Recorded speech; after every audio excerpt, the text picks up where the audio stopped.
옛사람을 버리라 라고 말씀을 하고 있어요. 여기 보시면 옛사람의 특징이 뭐냐, 옛사람의 모습이 세 가지로 나타나요. 그들은 옛사람을 입고 있을 때 뭘 따랐다고요? 이 세상의 풍조를 따라 살았어요. 세상 사람들하고 별반 차이 없이 살았다 이겁니다.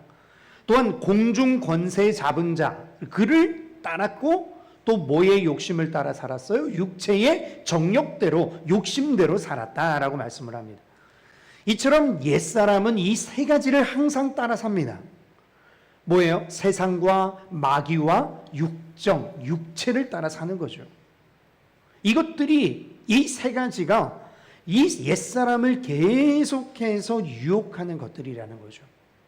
그러게 오늘 본문에는 이 세 가지를 요약해서 함축해서 옛사람의 특징이 뭐냐? 유혹의 욕심을 따르는 것이다 라고 정의를 하고 있는 거예요. 두 번째 옛사람은 썩어져 간다라고 오늘 보면 22절에 얘기를 했죠. 이 옛사람이 유혹의 욕심을 따른 결과가 뭐냐 이거예요. 옛사람처럼 썩어져 갈 뿐이다라는 겁니다. 자, 그것을 오늘 본문 바로 앞에 나오는, 성경은 문맥이 중요하다 그랬잖아요. 22절 앞에 17절에서 19절 말씀에 옛사람이 썩어져 가는 모습을 이렇게 잘 설명하고 있어요. 여기 보니까 허망한 생각으로 살아가는 사람들이 누구라고 그러죠? 이방인들이라고 그래요. 그러면 이방인은 하나님을 아는 사람이에요? 모르는 사람이에요? 모르는 사람이죠. 그게 바로 오늘 본문 말씀에 말하는 옛사람이라는 거예요. 옛사람의 마음에는 하나님이 있어요? 없어요? 없어요. 그래서 그 마음에 허망한 것으로 늘 행하게 되어 있다는 겁니다. 그래서 옛사람은 그 허망한 마음에 따라서 모든 것을 하나님 중심으로 살까요? 자기 중심으로 살까요? 자기 중심으로 사는 거예요. 무슨 복음? 내가 복음으로 사는 거예요. 그래서 옛사람은 무엇이 옳고 무엇이 그런가를 분별할까요? 못할까요? 분별 못해요. 말씀에서 아무리 얘기해도 이 사람은 하나님의 말씀보다도 무슨 복음이요? 내가 복음이 우선이라 내 마음이 중요한 거예요. 하나님의 말씀이 아무리 회개하라고 그래도 이거는 나는 옳은 거야. 회개할 사람은 오히려 딴 사람들이 다 회개해야지. 다 내가 복음, 내가 중심이기 때문에 그렇습니다. 그러니까 옛사람들은요, 죄를 지으면서도 부끄러워할 줄 알아요? 몰라요? 전혀 몰라요. 죄가 죄인 줄을 몰라요. 남들이 뭔 생각을 하든지 말든지 무슨 말을 하든지 상관없어요. 자기는 늘 내가 복음을 따르기 때문에. 이처럼 옛사람이 늘 유혹의 욕심을 따르다 보면 자연스러운 결과가 뭐예요? 썩어져 간다라는 겁니다. 세 번째 옛사람은요, 22절에 보니까 구습을 따른다 그래요. 구습이 뭐예요? 옛날의 생활 습관, 그죠? 그러면 옛사람이 따르던 구습에는 어떤 것들이 있습니까? 오늘 보면 바로 다음에 나오는 말씀들이 바로 옛사람이 따르던 그런 모습인데, 여러분 성경 있으시면 펼쳐서 보세요. 25절 말씀에 보면 옛사람에 따르는 구습 중에 첫 번째 특징, 거짓말이다. 거짓이다. 두 번째 26절에 보니까 화를 내며 죄를 짓는 모습이다. 그리고 28절에 보니까 도둑질하는 모습이다. 그리고 29절에 보니까 나쁜 말을 입 밖에 내는 모습이다. 이 모든 이 행동들이 뭐를 따르는? 옛 구습을 따르는 행위다라는 거예요. 옛사람을 따르던 구습은 곧 거짓이고 의롭지 못한 화를 내는 것이고 도둑질하는 것이고 더러운 말을 하는 것이라는 거예요. 여러분, 우리의 구원은요, 우리의 이 옛사람을 고쳐서 조금 더 나은, 지금보다도 조금 더 나은 새 사람으로 만드는 게 아니에요. 옛사람을 그대로 두고 그 위에다 새 사람을 덧붙이는 것도 아니에요. 구원받은 우리에게는 절대로 옛사람과 새사람이 함께 공존할 수 없어요. 그게 갈라디아서 2장 20절 말씀 아닌가요? 나는 그리스도와 함께 십자가에 어떻게 됐다고요? 못 박혔다. 이거 살았다는 거예요? 죽었다는 거예요? 죽었다는 거예요. 여기서 나는 누구예요? 옛사람이에요? 새사람이에요? 옛사람은 예수 그리스도와 함께 십자가에 죽었어요. 이제 내가 살고 있는 것은 내가 아니라는 거예요. 옛사람이 아니라는 거예요. 그러면 뭔 사람이요? 새 사람이라는 거죠. 왜요?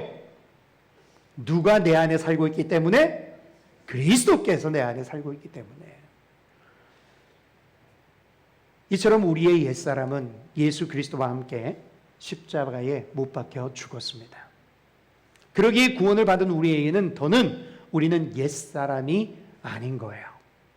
이제 우리 안에는 누가 사셔요? 예수 그리스도께서 사셔요. 그러니까 우리는 옛사람, 새사람, 새 사람인 거죠. 여러분, 가나 혼인집에 이 돌 항아리 안에 원래 뭐가 있었어요? 물이 있었죠. 근데 그 물 대신에 예수님이 뭐가 가득 채워지게 했어요? 포도주가 가득 채워지게 했듯이 우리가 구원받을 때 우리의 옛사람은 벗어버리고 새 사람을 입었다라는 사실을 믿으시기 바랍니다.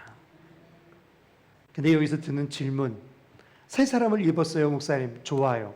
그런데 왜 우리는 여전히 죄를 지나 이거죠.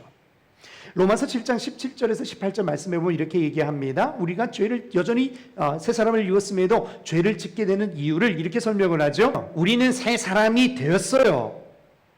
되는 게 아니고 이미 됐어요. 그런데 문제는 뭐냐면 아직 우리의 이 육신, 이 몸은 여전히 죄 아래 놓여 있기 때문이라는 겁니다. 그러기에 죄를 짓는 것은 여전히 우리의 육체에 남아있는 죄가 우리로 하여금 불법을 행하게 하는 거죠. 여러분, 그래서 사도 바울이 로마서 6장 12절에서 14절에 뭐라고 선포합니까? 이렇게 말씀하시죠.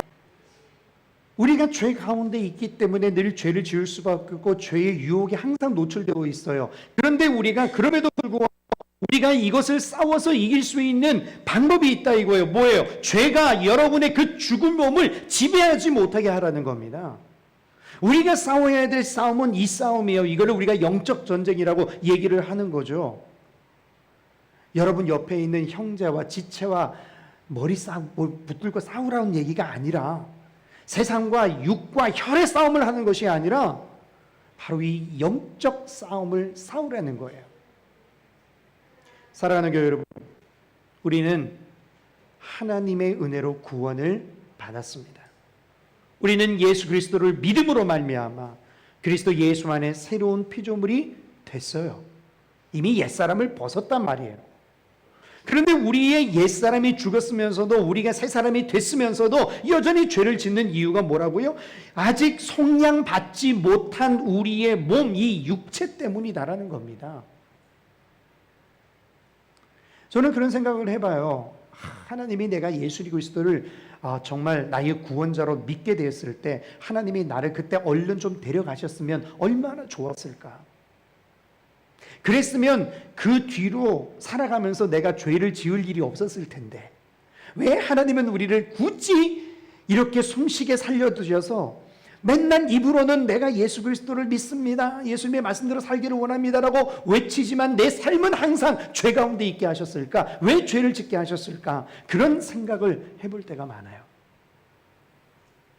왜 그랬다고요? 하나님은 이 영적 싸움을 통해서 우리가 예수 그리스도의 그 의와 거룩하심을 닮아가라고, 그러한 모습을 통해 땅 끝까지 이르러 예수 그리스도를 증거하는 증인이 되라고 우리의 이 두 코에 숨을 쉬게 하시는 거예요.